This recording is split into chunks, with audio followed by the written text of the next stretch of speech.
Каждое утро на холодное, когда температура примерно минус 13 и ниже градусов, первое время при движении слышен вот характерный вой. И как будто что-то где-то скулит. Где этот звук раздается, я не могу понять. Либо где-то вот справа, или сзади. Непонятный источник. Сейчас покажу, как это выглядит.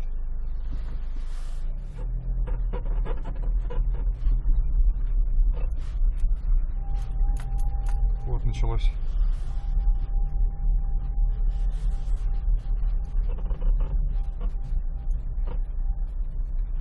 Еще скрипит сзади багажник, но вот воя сейчас нет. Сейчас попробую еще раз сделать. Вот опять началось. После того, как проедешь примерно, ну, где-то минуты 2-3, вот этот вой исчезает. Что это может быть, я не знаю.